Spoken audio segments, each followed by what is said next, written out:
मेरे प्यारे बच्चों, विगत 6 वर्षों से मैं इस विद्यालय में पदस्थापित हूँ। इसी विद्यालय का स्टूडेंट रहकर मैंने प्रारंभिक शिक्षा यहाँ से प्राप्त की और माँ शारदा की बड़ी कृपा हुई कि मुझे शिक्षक के रूप में इसी विद्यालय में अध्यापन का कार्य करने का दायित्व मिला। जैसे कि शिक्षा विभाग की स्कूली लाइफ की परंपरा रही है कि एक स्टूडेंट कक्षा 12 की परीक्षा पास करने के बाद इस विद्यालय से विदा होता है और उसी विदाई के एक दिन पहले मैं उस बेच से मुखातिब होता हूँ, उनसे बातें करता हूँ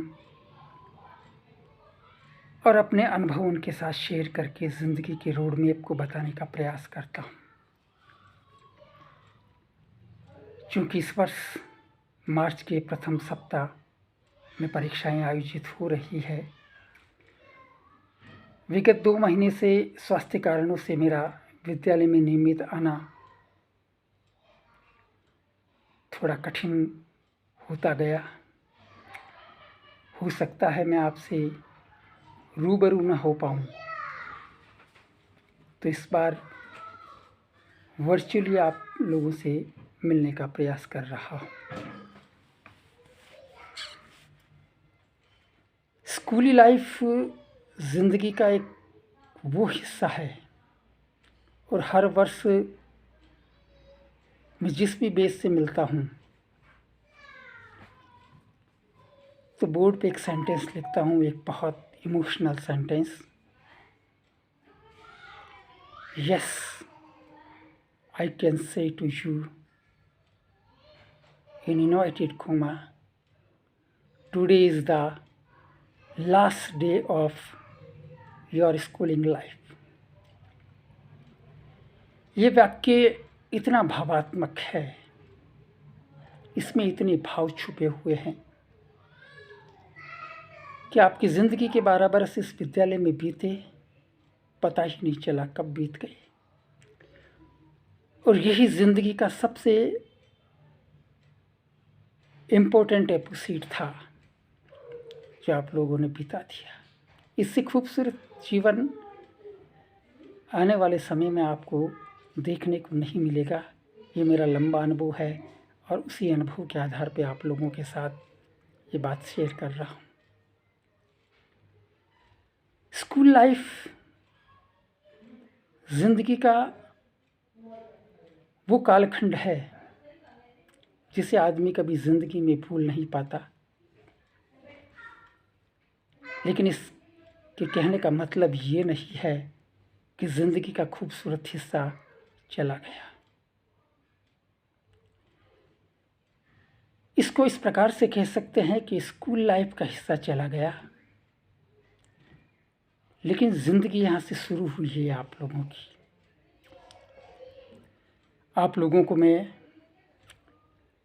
सीनियर सेकेंडरी के एग्ज़ामिनेशन की अग्रिम शुभकामनाएं प्रेषित करता हूँ कि अब जो समय बचा है उसमें आप कठोर परिश्रम करके अच्छी तरह से पूरे मनोयोग में डूबकर अपनी परीक्षाओं में उपस्थित होकर अच्छे परिणाम हासिल करके अपने आत्मबल को बढ़ाएं। क्योंकि कक्षा 12 की परीक्षाओं के बाद आप लोग एक ऐसे चौराहे पे खड़े हो जाओगे जहाँ से सैकड़ों रास्ते निकलेंगे। उस चौराहे पे खड़े होने के बाद आपको लगेगा कि अब किधर को जाना है। अगर आपने अपने जीवन का गोल डिसाइड कर लिया है तो बहुत अच्छी बात है, और अगर नहीं कर पाए हो तो अब वो वक्त आ गया है कि आपको वो गोल सेट करना पड़ेगा। आपको क्या बनना है? क्या आपको अपना एकेडमिक एजुकेशन आगे जारी रखना है या आपको प्रोफेशनली एजुकेशन में जाना है? आपको अगर अपनी एजुकेशन को यहाँ रोक कर गवर्नमेंट जॉब के लिए या अपने करियर को बनाना है तो भी आपको सोचना है कि कक्षा 12 के बाद कौन कौन सी परीक्षाओं में हम सम्मिलित हो सकते हैं। इसकी डिटेल जानकारी आपको होना बहुत आवश्यक है, क्योंकि लक्ष्य का जब तक हमको पूरा पता नहीं होगा, उस पर पूरी कमांड नहीं होगी, तो हम उस पर बेहतरीन ढंग से काम करके लक्ष्य को प्राप्त नहीं कर सकते। अगर आपको टीचर बनना है तो आप एसटीसी भी कर सकते हैं और ग्रेजुएशन के बाद बीएड भी कर सकते हैं। आपको जीएनएम एएनएम के कोर्स भी कर सकते हो। आप राजस्थान पुलिस में जा सकते हो। और भी बहुत सारी परीक्षाएं होती हैं जो कक्षा 12 उत्तीर्ण करने के बाद उन परीक्षाओं में आप सम्मिलित करने की योग्यता प्राप्त कर लेते हो। और आपके गोल अगर कुछ बड़े हैं कि हमें ग्रेजुएशन करना है तो आपको कॉलेज एजुकेशन लेनी होगी। और आप अगर चाहते हैं कि कोई प्रोफेशनली एजुकेशन ले, हम आईटीआई भी कर सकते हैं। बहुत सारे कोर्सेज हैं, उसके बारे में आप जानकारी जुटाइए। आपको अगर ज़रूरत हो तो हम मुझसे मिलिए, हम जैसे लोगों से मिलिए। तो मेरे कहने का मतलब है कि आपने एक बार अगर रोड मैप सेट कर लिया, लाइफ का गोल सेट कर लिया, टारगेट सेट कर लिया, तो आपको ज़िंदगी थोड़ा सरल लगेगी। क्योंकि अब जो ज़िंदगी आने वाली है वो रियल लाइफ स्टार्ट होने वाली है। एक नींव, एक फाउंडेशन, एक प्लिंथ लेवल कंप्लीट हुआ है आपकी लाइफ का। उस पर एक ऐसा सुंदर ढांचा, एक ऐसी इमारत आपको बनानी है। क्योंकि शिक्षा को अगर अपन देखें तो शिक्षा एक ऐसी व्यवस्था है जो हमें अच्छा नागरिक बनाती है और ज़िंदगी के अंदर प्रकाश फैलाती है। अब आपको ये डिसाइड करना ही है कि हमारे लक्ष्य क्या है, हमारे ड्रीम क्या है। अभी कोरोना की क्रूशियल पीरियड में मैंने एक बुक लिखी है। उस बुक का टाइटल है हर लम्हा है रोशन रोशन। प्रेरणा देती हुई इसके अंदर कविताएं हैं, तो जीवन की अवधारणाओं को समझाते हुए आर्टिकल्स हैं। एग्जामिनेशन के बाद उस बुक को आपको पढ़ना चाहिए। चूँकि आप मेरे गांव से बिलोंग करते हो तो मैं चाहूँगा कि वो बुक आपको हम गिफ्ट करें। और उसके अंदर मैंने एक बहुत ही खूबसूरत आर्टिकल ज़माने के सामने प्रस्तुत किया है। ड्रीम बुक इंसानी ज़िंदगी की बदलाव की क्रांतिकारी अवधारणा। वो ड्रीम बुक मैंने कक्षा 12 के छात्रों को क्लासरूम में बैठे देखते हुए लिखा है, उनके सपनों को लिखा है। और मेरे खुद के जीवन में उसको प्रयोग करने के बाद मैं दावे के साथ कह सकता हूँ कि उसके अंदर जो लिखी हुई बातों को अगर आप 4 पेज का जो आर्टिकल है, उस आर्टिकल को आप अगर पढ़ें तो निश्चित रूप से आपको जो आपने गोल सेट किया है उसको प्राप्त करने में बहुत ही सरलता और सुगमता महसूस होगी। उस ड्रीम के कंसेप्ट में मैंने ये बतलाने की कोशिश की है कि अगर आप कुछ बनना चाहें तो सबसे पहले आपको डिसाइड करना पड़ेगा कि आप क्या बनना चाहते हो। खुद को ये प्रश्न पूछना पड़ेगा कि मैं इस जगत में क्यों आया हूँ, मुझे जगत में क्यों भेजा गया है, मेरी भूमिका क्या है। और वो भूमिका आप अगर अंदर झांक के देखोगे तो आपको पता चलेगा कि परमात्मा ने आपको क्या बनाने के लिए इस दुनिया में भेजा है। ये बड़ा गंभीर मसला है, ज़िंदगी के सबसे गंभीर मसले पे अपन बात कर रहे हैं। आप एक एग्ज़ामिनेशन होने के बाद 2-3 दिन बड़े तनाव से बाहर निकल के थोड़ा घूम फिर के जब आप शांत मन से हो जाए तो किसी ढलती शाम में माँ शारदे को प्रणाम करते हुए एक डायरी लाना और ऊपर बहुत सुंदर अक्षर से लिखना माय ड्रीम बुक।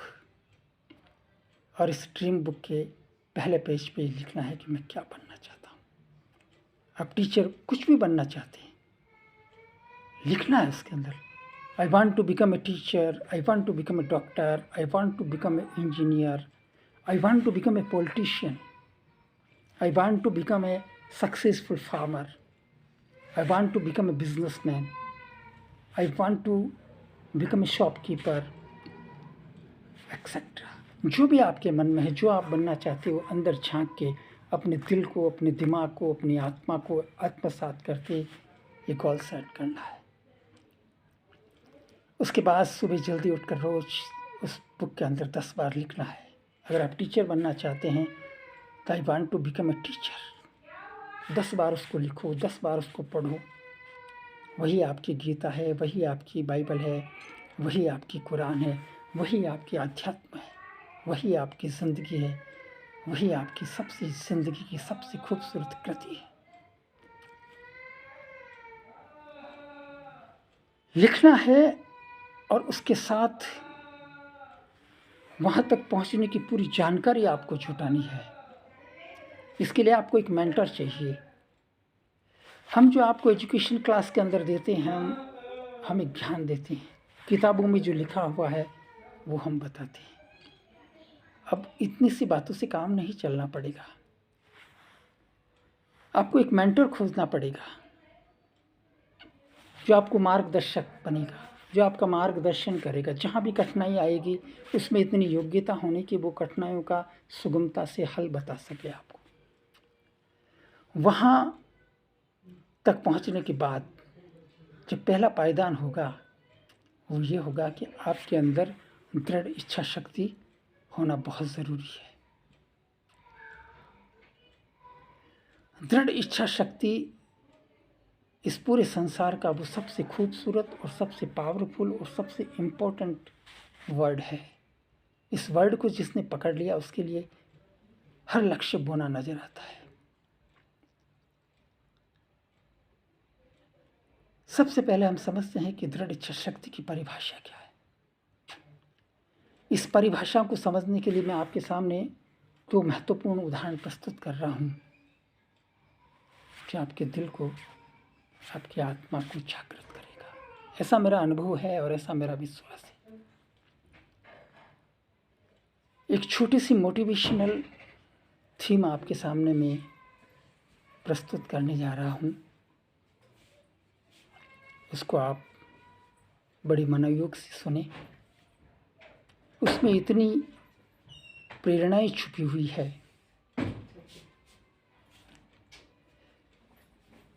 कुल प्रेरणाओं को परवाज़ बनाकर आप जीवन के लक्ष्य को प्राप्त कर सकते हैं। आज से कोई 40 बरस पहले की एक बात होगी। कोटा के अंदर एक होनहार, प्रतिभाशाली और बुद्धि कौशल से लब्ध एक व्यक्तित्व का जन्म हुआ था, A.K. बंसल। पढ़ने में वो स्टूडेंट इतना होशियार था कि उसने मैथमेटिक्स के अंदर पहले 10+1 चलता था। उसने हायर सेकेंडरी का एग्ज़ाम बहुत अच्छे अंकों से प्राप्त किया। उसके बाद उसने IIT का एग्ज़ाम क्रैक किया। IIT करने के बाद राजस्थान के चित्तौड़ ज़िले के अंदर जेके सीमेंट में उन्होंने as a engineer job join किया। सब कुछ अच्छा चल रहा था। तकरीबन 6 महीने के बाद उस सीमेंट प्लांट के अंदर कोई तकनीकी खराबी आने के कारण उस मशीन को रिपेयर करने के लिए उसे क्रेन के माध्यम से करीब 50 फुट ऊपर जाना पड़ा। उस मशीन को रिपेयर कर रहा था, तभी अचानक अनबैलेंस हुआ, वो सीधा धरती पे आके सर के बल गिर पड़े। तत्काल अस्पताल ले जाया गया। डॉक्टर ने कहा कि पैरालिसिस हो गए। कंपनी ने भी 6 महीने बाद हाथ खड़े कर दिया और A.K. बंसल को कंपनी से निकाल दिया गया। कोटा में अपने घर में बनी एक कोठरी की चारपाई पर वो एक अंधेरी जिंदगी के अंदर सिमट कर रह गया। निराशाओं की घोर अंधेरे के अंदर वो हर वक्त यही सोचता, अब क्या होगा, अब जिंदगी किधर जाएगी। कुछ दिन इसी मनोदशा में रहने के बाद उसके मन में एक दिन एक विचार आया। कि मैं पैरालिसिस से मेरे पैर और हाथ और सारे अंग तो मृत हो गए हैं, लेकिन मेरा दिमाग तभी जिंदा है। मुझे मैथमेटिक्स, फिजिक्स और केमिस्ट्री का ज्ञान है। अपने घर वालों से बात की कि मैं निराशा के अंधकार से बाहर निकलना चाहता हूँ, लाइलाज बीमारी हो चुकी है। आप ऐसे बच्चों का पता कीजिए जो पढ़ने में बहुत इंटेलिजेंट हो और आगे बढ़ना चाहते हैं। मैं उन बच्चों को IIT के एग्ज़ाम की तैयारी कराना चाहता हूँ। मेरा ज्ञान तो नहीं खोया है। घर वालों को भी ये बात अच्छी लगी और इस दरमियान 5-10 दिन के अंदर 5 बच्चों को वो घर पर लेकर आए। उन 5 बच्चों के ऊपर उसने कड़ा परिश्रम किया, उनको मोटिवेट किया, उनको बतलाया कि IIT का एग्ज़ाम क्या होता है, वहाँ तक पहुँचने के फार्मूले क्या होते हैं। गणित की जो गुरुतम पहेलियाँ थी उनको सरलता से बताने का प्रयास किया। रोज़ 5-6 घंटे उनको तैयारियाँ कराता है। वो बच्चे IIT के एग्ज़ाम में बैठते हैं, रिज़ल्ट आता है, 5 बच्चे IIT में टॉप पोजीशन पे सेलेक्ट होते हैं। एक तहलका मच जाता है, ये कैसे हो सकता है, कोटा की एक ही गली के 5 बच्चे IIT में कैसे सेलेक्ट हुए। मीडिया उनको पता करता करता घर पहुंचता है, उनसे मिलता है तो एक कमरे के अंदर चारपाई पर एक मृतशैया की तरह पड़ा काया दिखाई देती है। उनसे पूछा जाता है ऐसा कैसे हुआ, तो उन्होंने एक ही वाक्य कहा, hard work, hard work, hard work. दृढ़ इच्छा शक्ति मैंने पैदा की इनमें कि तुम्हें ये क्रैक करना है। उसके बाद अगले साल उन्होंने 30 बच्चों को सेलेक्ट किया और घर पे पढ़ाया। और ताज्जुब करोगे, कभी कोटा जाके आप देखना, बंसल क्लासेज में 1.5 लाख से ज़्यादा बच्चे IIT के, नीट के और बड़े बड़े टेक्निकल एग्ज़ाम की तैयारियां करने के लिए वहाँ कोचिंग करने के लिए पूरे भारतवर्ष से आते हैं। और 50,000 से ज़्यादा बच्चे आए उनकी कोचिंग से निकलकर IIT करके, नीट करके यूरोप और अमेरिका के अंदर बहुत ही शानदार पैकेज पे अपनी ज़िंदगी जी रहे हैं। वो के बंसल की वजह से, उनके दिए हुए मोटिवेशन से, उनके मेंटरशिप से, उनमें जो दृढ़ इच्छा शक्ति पैदा करी, उसके बल से वो आज वहाँ तक पहुँचे हैं और कोटा को एक बहुत बड़ा एजुकेशन हब बना दिया। यह होती है दृढ़ इच्छा शक्ति। एक दिव्यांग व्यक्ति जिसकी ज़िंदगी पूरी खत्म हो गई, पैरालिसिस हो गया, फिर भी उठ खड़ा हुआ और कितने लोगों की ज़िंदगी को उन्होंने बदल दिया। बच्चों, ड्रीम देखो, बड़े देखो, उस ड्रीम के रोड मैप को बनाओ। उसके बाद प्रकृति, परमात्मा और सारी दुनिया आपको पॉजिटिव नज़र आ जाएगी। इससे भी एक बड़ा उदाहरण मैं और प्रस्तुत करना चाहता हूँ। स्टीफन हॉकिंग्स, ब्रिटेन का एक प्रतिभाशाली छात्र, ऑक्सफोर्ड यूनिवर्सिटी के अंदर ग्रेजुएशन करता है और PhD करता है। फिजिक्स उसका बेहतरीन सब्जेक्ट होता है। 18 या 20 वर्ष की उम्र में वो PhD करके जब निकलता है